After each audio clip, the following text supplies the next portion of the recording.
Hi, Hey, I'm Julia, and I'm Amanda, and this is Much Needed Advice. a podcast for people who want to know what to do.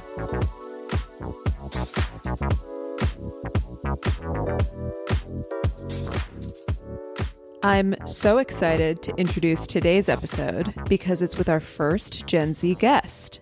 Her name is Masha, and at only 22, she's mastered 2 sports, lived in 3 countries, speaks 4 languages, and can probably kick your ass. Masha is currently living and working at Kima Surf Camp in Bali, Indonesia. Kima Surf Camp is a global community of surfers of all levels who come together at 4 different resorts across Bali and Sri Lanka to connect, learn about each other, and improve their skills. For more information on Kima Surf Camp, go to kimasurf.com, which we will also link in the show notes.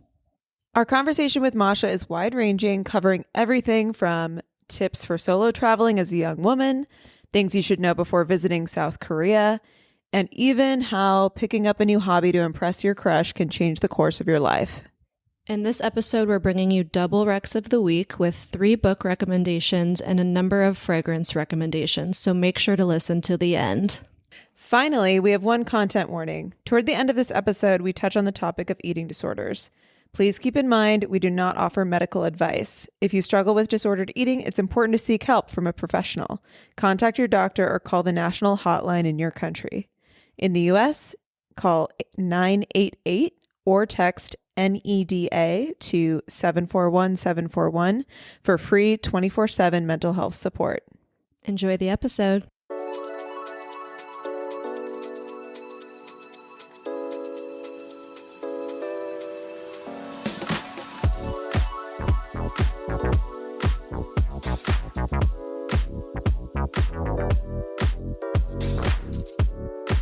Do you want to tell us a little bit about yourself?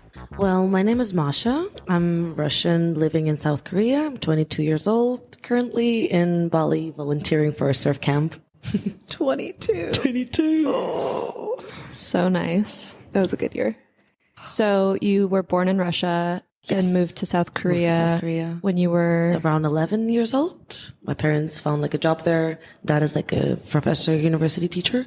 What does he teach? Russian language. A lot of Koreans have that as their major. What was that like for you moving to a new country at 11? At first I was super excited because we moved to Jeju Island and we used to live like really close to the beach. Plus I was homeschooled. So I was like, yay, no more school. I can do whatever I want. So for 6 months, I just played Lego with my brother and just went to the beach, chilled. And then by the end of the school year, I was like, oh damn, I have to do something. Yeah, it was really nice for like 5 years.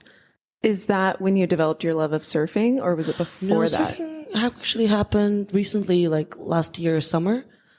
I started working for this restaurant in Jeju, and my boss was a surfer, so kind of had a crush on him. He was like this older dude, like 40 years old, super handsome, full of tattoos, like was like completely like my type. And I was like, damn, I gotta get into surfing to have more common interests with him. It's so stupid. That's perfect. Yeah, one time I pretended to like sports, so we all have our thing. The things you do for love. Mm-hmm. And then I fell in love with surfing and forgot about him, so. And now you are at the surf camp. It seems like such a big global community where people just like travel around and meet From up. everywhere, yeah.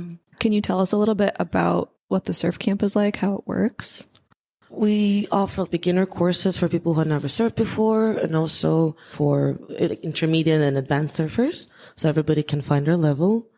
We just offer like surf instructing, video analysis. And it's a whole hotel too. And you do so many extracurricular activities together. It's much more of a community than a regular hotel. Yeah, true. Besides surfing, it feels like a luxurious hotel, 5-star hotel. It's beautiful. The only reason we met Masha is because we spent an entire day walking around Chingu, popping into every hotel and being like, do you have availability for tonight and the next 10 days? In 2 separate rooms.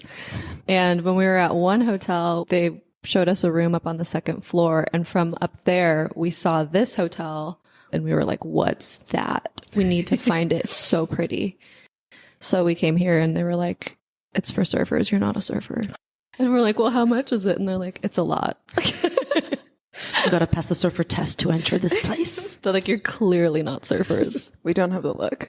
Today I met Christoph, the manager of the surf camp, and immediately he was like, "Are you from LA?" I was like, "Yeah." "Are you from France?" And he was like, "Yeah." Hey. Christoph, even like he speaks really good like Indonesian bahasa, and even though he speaks it, he has like this French accent. It sounds like he's talking in French. Do you think you'll learn Indonesian? I'm doing the Duolingo right now. Are you really? Yeah.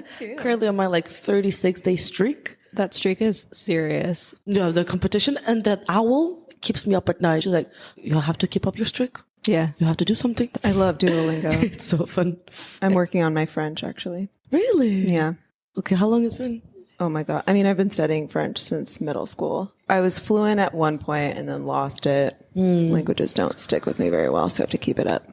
That's what I'm scared that's going to happen with me in Korean here. And when you talk to your parents, your No, family, we you speak all speak in Russian. Russian. Is there a Russian community in South Korea? Yeah, in the capital city, I'll say yes. But the place where I live, the Jeju Island, it's much more smaller. My mom has some family friends there. Russians can find each other really easily. We have a lot of audience members, especially from the US, who want to travel and want to know where to go next. And I know South Korea has been on my list for a long time. Do you have advice for people traveling to South Korea for the first time? The city is very clean, but there's no like trash cans on the streets. Everything should be recycled. Do not speak loud in public transportation. Better not to talk at all on the phone. If you're on a bus or a subway, people are going to give you dirty looks.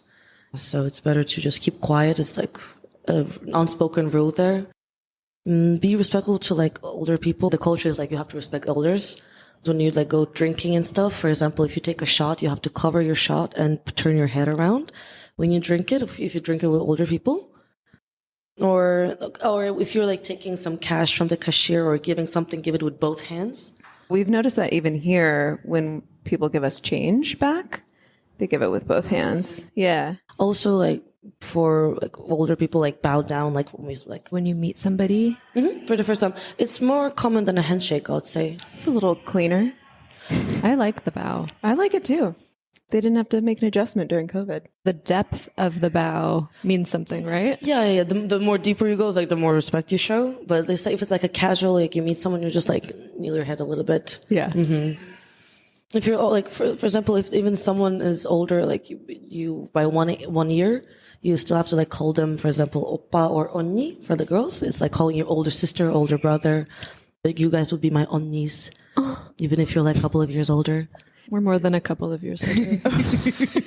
See, that's what I like to hear. We were around 27-year-olds the other day, and I was like, we all look kind of the same, right? And she's like, no, we don't. We look old now. And like, they don't have Botox though. Yeah, well, there's some wrinkles Botox can't get rid of. Do you feel like the difference, like mentally, like how old are you now? I love being in my 30s. I'm 33. There's just something special about it. You care less about a lot of things. You have more stuff figured out. Care less about stupid boys. You just move through the world a little bit differently. Yeah, no, you've just by then chosen one stupid boy and stuck with him and taught him things. Yeah, it's really the best time of my life. The 20s are really hard. They're fun, but it's a lot of trial and error. For me, like the hardest part is like I feel like I'm already out of time and I haven't done enough. I don't know, just feel like very guilty most of the times that I'm not doing something more active. That never ends. You have so much time. If you need elders to tell you that you're young, Like slow down, we'll you're doing great. You don't have to like beat yourself up every day. Yeah, it's like that Billy Joel song. What do you feel like you should be doing? Oh, I don't know, like basically read books more. Oh, there's time for reading books. I didn't start reading books until no, I went years without reading books for pleasure because I was just so busy and I work on the computer all day and my eyes would be tired. And just like 2 years ago or maybe a year ago, I started listening to audiobooks and now I listen to like a book every week and it just works so much better for me. Yeah. And I don't know why it took me so long to figure that out. Also, you can just read things for fun. You don't have to read really complex things. Or People say like if you read some classic books, you're just wasting your time. You should read some Finest and Vices life advice books. It's all about a balance. And if you're not going to learn anything in that medium, then there's no point in reading a finance book. If it's better to talk to somebody who knows finance and have a good conversation or figure it out for yourself, like that's fine too. And as they say, fiction can be truer than nonfiction. Like there are a lot of things that are expressed in fiction books, like nuances of social interactions and like things you learn as you get older that you can learn from books that would never come from a nonfiction book. And you also get to like live through so many lives if you're reading like fictional books. Yeah. But it's most important, I think, in your 20s to live your own life and actually have the experiences. And you're doing that. I mean, what brought you to Bali? Well, I was here before in February because, again, I got into this like little surf community in Jeju in Korea, and all of my like friends surfers, they went to Bali. And my boss was like, yeah, Bali's fun. Like a lot of people have recommended there. And I was like, why not try it out? Why not try like to go there and surf different level waves and stuff? Took like a vacation for 3 weeks. And when I came back to Korea, I had like a mental breakdown, started crying. And I was like, oh, I need to go back. What? It's going to be me. I was like really, really happy here because I felt like I was living every single day, not like checking my phone like that much. I felt like I was just living and not existing. As I experience this new life, I just want to stay in this state of mind. So I kind of like suffered through like a month and a half, and I came back here in mid-April. Did you quit your job? Yeah. But it turned out really well because just the same day as I wanted to tell him like, oh, sorry, I'm going to go to Bali. It was like before that, oh, we're actually going to close because the business is not so good, and he's going to go to his like main facility. I was like, that works out perfectly for me. There you go. And also, he was the one who encouraged you to come here in the first place. Exactly. So. Yeah, and he gave me like one board for free. It's so nice. Like his old board, he just gave it to me as like a goodbye present when he left. So sweet. Is this the guy that you had a crush on? Yes. Oh my God. He's given you so much. And it all brought you here. We've been wondering, is Bali a special magical place for everyone? Or is it just us because we have such a big contrast from the US? Or like, what did you find special about Bali? For me, the only thing that's different is that I actually like found good friends here and more like I'm communicating more, meeting more people. Cause in Korea, I live in the Jeju Island and university was online for 2 years. So I just go to work and come back home. Oh, that's true. You're college and COVID. Yeah. Oh. So I really miss like communicating, like learning from people and yeah, mostly that. But Bali, like nature wise, looks so much like Jeju, the island. It's so similar. The seaside, the trees, just the landscape looks so similar. So it doesn't feel much different. Like, I won't say it's the place. I think it's just the mindset and the people that surround me that is different. Yeah. Yeah. It's like you found your community and continue to build a group of like-minded people. It's really, also this job is like so amazing because like people tell me their experiences and I'm like, wow, just soaking it in and just writing all the stuff that people tell me about like flight attendant work or like even this podcast, just ice climbing. There's so many things that I haven't experienced yet. Where's ice climbing done? In Norway. I was just talking to this one guest yesterday. We were doing the rock climbing here in a camp together. Yeah. And he started talking about how he does ice climbing in Norway, in Switzerland. It was amazing. I really want to try that. Masha's a great example of someone who says yes. The only thing I'll say no to is probably bungee jumping or free jumping. No. Okay, she draws the line somewhere. I have some limits. I think it's so cool that you got so plugged into this community in such a short time. If you only started surfing last year, I think people are afraid to do that or like that they don't belong yet or they haven't been surfing their whole lives so they can't be part of that community. No, just gotta fake it till you make it, first of all. Yeah, that is my girl. That's what I do. That's what Jane always says. That's what my mom always told me. Really? Yeah. Fake it till you make it. Until it becomes like a part of you. Yeah. And the surf community seems really cool and accepting too. True. All the local people are so amazing here. I know that you guys have multiple locations in Bali, right? And I see on your water bottle, you're also in Sri Lanka. I've heard that there was one guest who've been to every single Kima surf camp. In Sri Lanka, there's 2 camps. Here, there's also 2, and she's been to every single one of them, and it's really nice. But it's so different because I think Sri Lanka, I've heard stories, it's more smaller, so people are like closer, because we have like around 100 people. It's my goal there to go maybe work there as well after I finish my contract here. Can you talk a little bit about your contract here, or is that not allowed? No, I've said there's a 4-month and then 6-month agreement. They provide like the visa and everything. So I work here 8 hours a day, 5 days a week. Not getting any payment, but we get the 3 times food and accommodation for free. So in my free time, I can do whatever I want. What's been one of your favorite experiences in Bali? Probably when I went to Nusa Lembongan. Final. It's like an island like next to Nusa Penida, like a really small one. I like to be like alone and with people, but since I've been always like communicating here and socializing, I really wanted to like be by myself. So I went there by boat, rented a scooter, and just drove around the island, chilled on the beach, and then found this like amazing sunset spot, watching sunset, cried a little. I was like, this is amazing. Man, I want to remember this. Yeah, it was really nice. Didn't talk to anyone that day. But I came back like with much more energy to socialize and continue this work. It was like amazing reset. Do you think you're more of an introvert or extrovert? I feel like I'm both since I grew up of homeschooling and stuff, but then I went to Seoul to just work and make some money. And I was like, okay, this is a new place. Nobody knows me. It's time to create my new personality. So from introverted, I went to extrovert, but I'm still comfortable like being alone. So it's like kind of both. That's good. What I always thought, like, if you're bored alone, you'll be bored with anyone. If you don't know how to entertain yourself without anything, that you cannot, like, just rely on people around you to make you feel entertained. When you decided to create kind of the new Masha, what were some of the other things you wanted to be like? Somebody who just never gets tired, who's always, like, outgoing, just, like, smile on their face, just, like, very, like, energizing people, like, to like energize people just to be happy all the time. Yeah. That kind of thing. I faked it till I made it. Till I made it. Sorry for the English mistakes. You speak 3 languages. Yeah. And you're learning a 4th. That was the goal, to just be pleasant for people to be around. Mm-hmm, yeah. And it's easier said than done. That sounds like Scotty. I know. Our other friend that we interviewed here, he said the same thing when he decided to travel and kind of reinvent himself. He wanted to be the guy who was always smiling, who was a light for other people and energized other people. At first I was going like too much, like overdoing it. So like kind of was like really cringy at first, but then it got normal to me. I don't know. When I was like super energized all the time, I was like, this is not me. But then it became me. Yeah. I don't know. And now you feel like you have authenticity. What's one thing you've learned about yourself since you've moved here?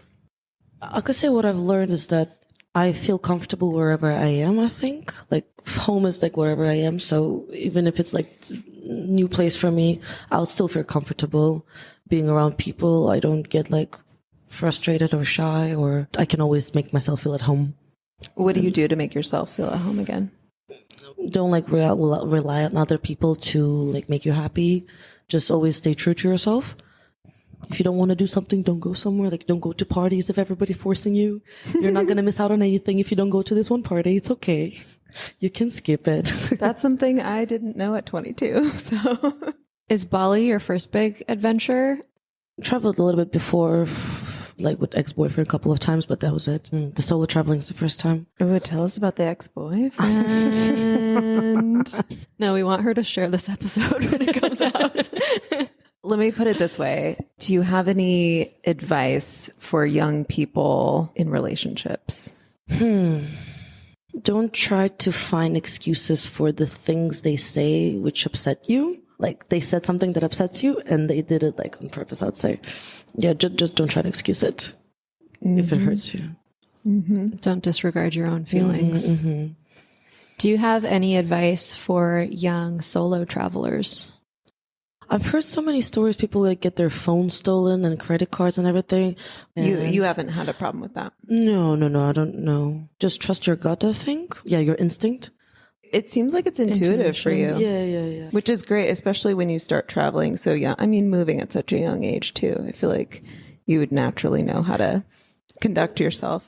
The thing is, like, I listen to so many like true crime podcasts and stuff, how people go alone on their travels and stuff and like go into hiking and everything. I listen to those. I'm terrified of that. What if I get kidnapped or something? What if I die? Just always turns out to be good. Is there anything you miss about South Korea? My cats. We have like 6 cats there, 3 dogs. I really miss them. And also Korean food. Oh, that's my favorite food ever. Bibimbap. Bibimbap, the kimchi, like the spicy cabbage, like a little spicy. Oh yeah, I love kimchi. Korean barbecue. Remember at the airport, I got so many bowls of kimchi on the way here. It's like plain rice with kimchi and some seaweed, like the dried seaweed. It's amazing. It's probably the best food ever for me because I'm also like allergic to gluten. Me too. Oh my god. Oh my God. She is you guys me. have so much in common. No way, are you? Yeah. For the listeners at home, Masha and I are both really into fragrances, really into true crime. We like to lift weights, but she lifts heavier weights than me. And we're both gluten intolerant. I recently just figured that out. I didn't know it my whole life. I figured it out like in college. It sucks, but there's so many good options here. Have you had Made's banana flour bread? Julia made a major gluten-free discovery. There's a bakery called Made's, and Made's. he uses banana flour for the baked goods. And today I was searching for like coffee shops to go to. You should actually tell this hotel to use their bread because they supply like different restaurants and cafes in the area. So when you order gluten-free bread, it's usually Made's, and it's so good. I thought I was being poisoned because I was like, this is too good to be gluten-free. I'm like, oh no, they brought me the wrong bread and I ate it all already. But it was gluten-free. It's really good. But the banana flour doesn't make it taste sweet or anything? No, it's not banana-y. Oh, cool. They have like a sourdough with big holes in it. Huge discovery. They're coming to the US next year, I've heard. San Francisco. Do they sell like, so the flour in packages, do they sell it? Yes. And they sell like pancake mix. Because I love baking as well. I have a question. Yeah. If there was another 22-year-old woman who had never solo traveled before and she was scared or nervous, what would you tell her? Always be present. Don't think about the worst things that can happen, but still be present and don't panic if something happens bad. I mean, anything can happen and nobody's protected from it, but it doesn't mean that you should stop traveling. I was also like scared when I came here. I was like, oh, what if I go somewhere and then blah, blah, blah? What if I get lost? What if the plane crashes? I mean, but at the end, it all works out. Also, don't think about bad things that are going to happen. Don't manifest them into your life. Think positively. Do you think it felt easier to come here initially because you were coming to a surf camp, to a place of community versus just a whole country? True. Yeah, for sure. This place is like feels super safe, and I already knew that I'll be welcomed here. People are waiting for me. Like they meet me at the airport. I was like feeling like, I don't know, a queen. Just going back home here. Yeah. It was really nice. And it seems like you trust yourself. I know how to fight. She lifts really big weights, guys. Yeah. She told me the weights at this gym are too small. I know that I can like stand for myself if something bad happens. Like I know I won't panic and like lose my brain. Yeah, I remember I was like hiking this mountain, like with the river bend back in Korea, and it was getting dark. My map was like gone, had no phone, like battery was gone, didn't know where to go, got completely lost, and like there was no way out from the river bend. So I was like looking out, like where's the light coming from, how to like climb this. It was like 15-meter wall of like just rocks and stuff. So I was like, okay, shit, if I go back, it's 2 hours to hike back to my car. So I have to do something else. And I climbed the wall and then just like ran to the direction that felt like my car was. And then I just figured it out. Like I was not thinking. I was just like very intuitively doing all this stuff. And when I got to my car, I finally could take a breath and realize what happened. For the whole time, my brain was like on autopilot. It just knew what to do. Combination of your instincts and all those murder podcasts. Survival mode turned on. Good thing you didn't turn into a podcast. This Russian girl back in Korea. She got stuck in a riverbed for months. No, I was already thinking like, okay, where should I like sleep over? Like, is there any like comfortable rocks to sleep? Because it was getting really, really dark. Yeah. And I was like, no, not today. I'm not going to sleep here. You immediately went into problem solving mode. I mean, watching like true crime podcasts, I think helps a lot because you see how people avoid those situations, like what not to do, what to do in those kind of situations. It kind of like teaches you a lot of things. What have you learned that stands out? If someone's trying to choke you, pretend you're already dead so they leave you alone. Nice. But also like fight back if someone's attacking you as they're not expecting it. Be as aggressive as possible to shock them. I was watching a movie the other day where someone was being attacked, so they kissed their attacker to shock them. And then the guy was so confused that she got away. Or just like bark at them or something. Bark at them. Seriously. Nobody wants to kidnap you if you're barking at them. Like, this is your moment to be weird. Like what, they're gonna judge you or something?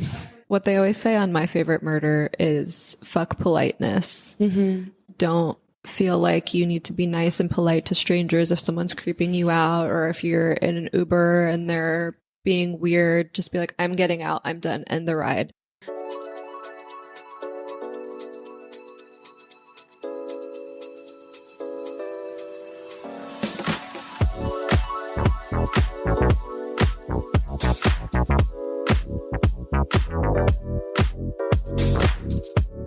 How would you describe the culture in Korea?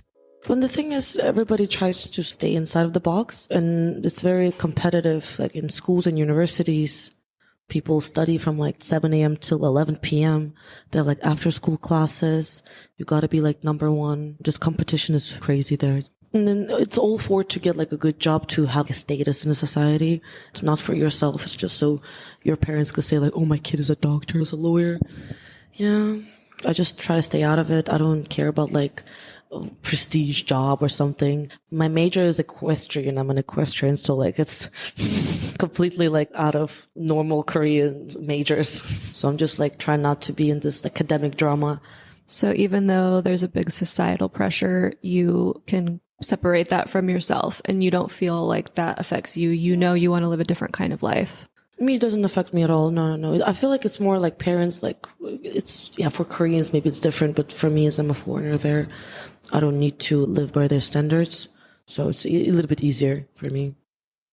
As a Gen Z woman who listens to podcasts, what would your advice be for our podcast that is kind of like big sisterly and we hope to have listeners like you? I know we need to be on YouTube. You've told us that. Well, like when I was like younger, I struggled a lot with like eating disorders and stuff. I think a lot of people have like image issues. And at some point I was thinking about getting a hip dip surgery. What's it called? Like a Brazilian butt lift? Yeah. That one, to have like the round hips instead of the dips. Yeah, it's just so crazy how no one like talks about how bodies are like different and how it's normal. You're going to be that person on our podcast. What would you tell another young woman? When I was like at my, like, when I hated myself the most, like the body image, I just kind of forced myself to look in the mirror from like each angle and trying not to hide from it helped a lot.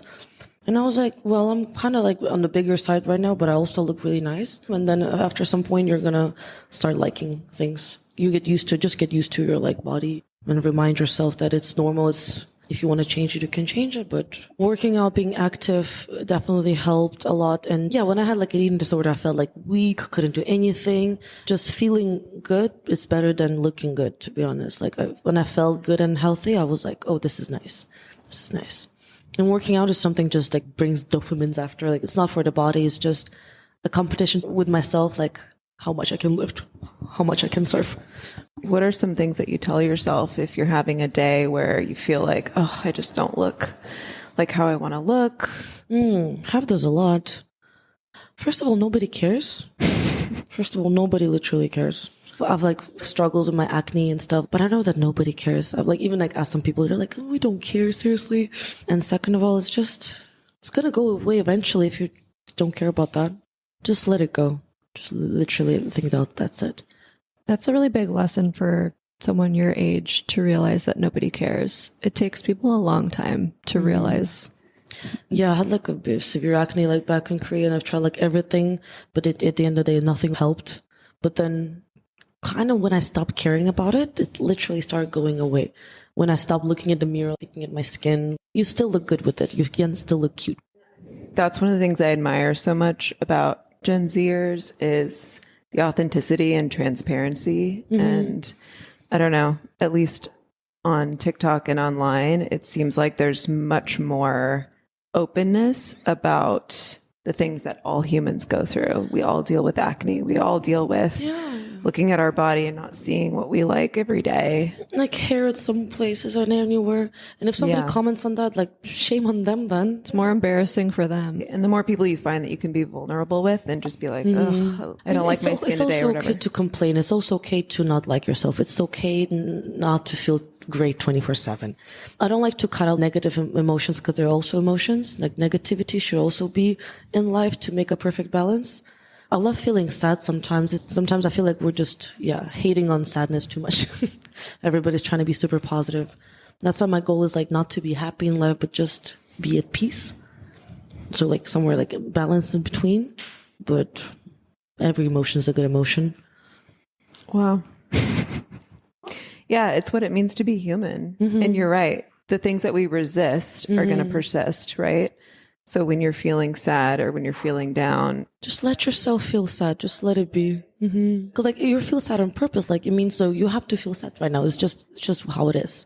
You just got to feel sad for a little bit to feel good. one of the things we've learned from someone, a local Balinese person yesterday, was you have to have gratitude for every emotion. So when you're feeling sad or down, if you can still say thank you, then that's the best way to be. It teaches you things too. When something triggers one of those emotions, you learn something about yourself. Like, Exactly. I can't be around these kinds of people or this job or whatever it might be. That's where you learn your preferences and who you are and what we were talking to our friend about. Yeah, our friend Yonde, who we met last night, he drove us to dinner after we did a silver making workshop through his company, as it turns out. Yeah, we were asking him about Hinduism. We were asking him about Balinese culture, and he said it's all about balance. It's not about good versus evil, dark versus light. It's about acknowledging there's both dark and light. And like he said, the offerings on the ground are for low spirits, and the offerings up high are for God, different manifestation of the God. And they all get offerings. Every form of darkness and light is accepted, and it's all about keeping it in harmony and balance. Yeah. And if you haven't been to Bali, the offerings are, can you describe them? They're like little... Oh, in the bamboo leaf, people put like incense? Yeah. Stick? And they're beautiful in front of every store, restaurant, home. There's like a piece of like bread or rice there and like a flower. Yeah.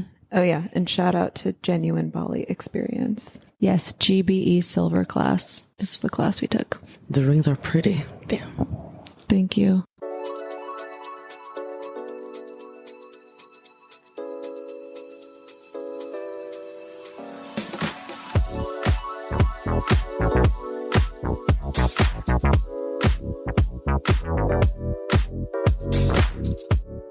Listeners, we have a special segment of Recs of the Week this week. We are each going to give you one book recommendation. And then after we talk about the books, we figured since Julia and Masha are really into fragrances, that we'd go around the table and recommend our favorite scents. Masha, tell us about the book you wanted to recommend. It's called Reality of Transurfing, Vadim Zeland. Do you believe in manifestation? Yeah, Sure. Definitely. Yeah.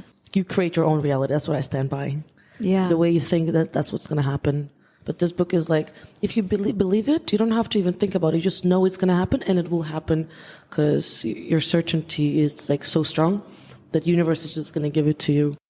So this one's a little heavy, but it's a classic man's search for meaning. It's about a psychiatrist who was in the concentration camps during the Holocaust, but he was taking extensive notes the whole time from a psychiatrist's point of view about when everything is stripped away, how do you survive and who survives? And it's all about identifying and having a meaning. We should also shout out the book Julia and I and another friend are reading right now for book club. It's called None Shall Sleep. It's a YA novel about crime. It's like Silence of the Lambs, but young adult. Julia's already finished it and I haven't yet, but she was saying it's actually really scary for a teen novel. Is it based on true story? No, okay. It's fiction. It's a book recommendation that I got from this girl named Annabelle, who is 16 and has her own bookstore in Los Angeles that she fully created. It's on this really cute street in the valley. Walked in there one day and Annabelle herself was there. So I said, give me your best book recommendation of the moment. And then I bought it. And yeah, None Shall Sleep. Check it out. Okay, now fragrances. Summer fragrances. I really like Byredo Bal d'Afrique. It smells like nothing else. It's very bright and fresh, but you have to have like the right outfit and the right nails to pull it off. Otherwise, it will wear you.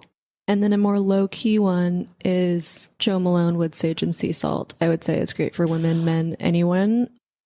For the winter, I like Dior Bois d'Argent. It's also, I'm a unisex girl. I like unisex fragrances, but it smells aloof. It's got a little bit of smokiness, a little bit of honey. Kind of smells like there's a baked good in the background. It sits really close to the skin. I really like it in the winter. Jimmy Choo, The Blossom. Very girly, and the raspberry type of syrup is really nice. For winter, I'll say This Is Her by, I forgot the... Sadiq and Voltaire. That one. I don't know enough about fragrances to differentiate between summer and winter, but my fragrance that I've worn for 15 years is Marc Jacobs by Marc Jacobs. It just happens to smell the best on my skin. Can't even describe it other than that it smells like me. And then I also really like Marry Me by Lanvin. To me, it smells like France. Should I pull up my list of fragrances for Amanda? Please. So I have 3 categories. There's like the clean, freshly showered category where I have Maison Margiela Lazy Sunday Morning, and I have Clean Reserve on here. I have Your Skin But Better scents. So I have Le Labo Another 13, Glossier You, Juliet Has a Gun, Not a Perfume, and Rosie by Rosie Jane. And then based on Marc Jacobs by Marc Jacobs, I have a list of white florals, because that one has white florals. So I have Frederic Malle Cardinal Flower, Le Labo Lys 41, Jo Malone Peony and Suede Blush, Gucci Bloom, and Givenchy L'Interdit. I don't know how to say that. Oh my God. If you need a perfume consultation, Julia is clearly the master. This will help our listeners enter their goddess era with us, with jewelry and perfume. Well, thank you, Masha, for being on our podcast. We really appreciate your time. And it's been so fun talking to you and learning from you. It was so nice to meet you. Thank you. Nice to meet you guys too. Hope it was informative. It was great. Thank Amazing. you. Okay, bye. Bye. Bye. So that's what we think you should do. What do you think? Rate, review, and subscribe wherever you get your podcasts.